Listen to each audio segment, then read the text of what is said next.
So we've talked about galaxies and stuff falling onto massive black holes at the center of a galaxy and forming what we call an accretion disk. So here is sort of a cartoon that we can begin to make and that we will continue to use for these kinds of systems. There's the black hole, and the black hole can be rotating about an axis that's this way, and so the material is rotating around in a plane that, well, the normal to the plane is this way. This is the plane of rotation of the material. It can rotate one way or the other. But it's also the case that we've discovered since the 1970s with X-ray satellites that there are systems like this, which either have a black hole or, in fact, a neutron star, but that are much less massive. So we're talking about, well, a neutron star can be, I think, at most 3.4 times the mass of the sun. Right, so that's the symbol for the mass of the sun. So if it's less than this, if the mass of the object is less than this, it can be a neutron star. That's a very strange object. So we have neutron stars that are accreting, and black holes that are accreting that are, if they're black holes and they're above 3.4 or so solar masses, so the mass is above that. And we're talking about, I don't know, some tens of solar masses for these kinds of objects. And the way these objects feed, it's not galaxies colliding and funneling gas into the center, but binary stars. So you have two stars together that are rotating around each other, and the massive star lives a short lifetime, as you know from your astronomy course. So the massive star can die and form a black hole, and then there are two objects. One is a black hole, and the other one is some kind of star, and the black hole pulls the gas off of the star and makes it form a disk of material around the black hole, something like that. Okay, so these are called X-ray binaries, and if the object if the star that dies is not massive enough, it'll form a neutron star.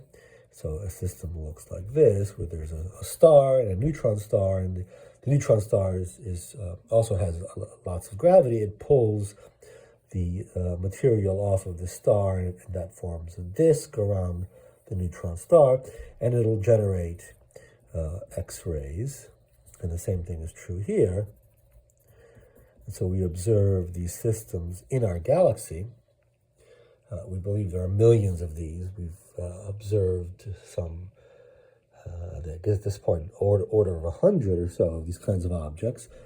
And interestingly, they seem to have a certain pattern.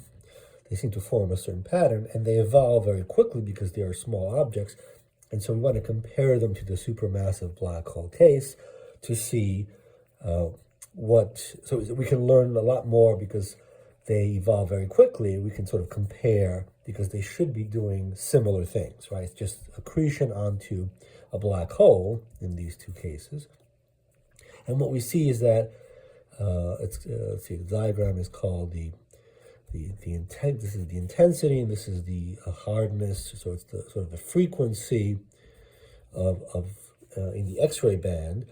And so when the system is in very high frequency X-rays, it goes up like this, and it starts so the intensity can rise, and the system here has a jet. So if we're dealing with a black hole, it's a system like this, and then a jet is produced, even in these small accreting black hole systems, stellar mass black hole systems, and it reaches a certain intensity, and then it levels off, and the frequency starts to decrease, and then at some point there's a line there, and the jet turns off. So the jet, so on this side we have no jet, so the jet disappears for some reason, which I want to explain. I think it kind of goes up like this, and it comes back down like this. And the X-ray frequencies are lower here. And then we come around here, and then when we cross this line, we end up getting a jet back, and the system seems to sort of go in cycles over and over again.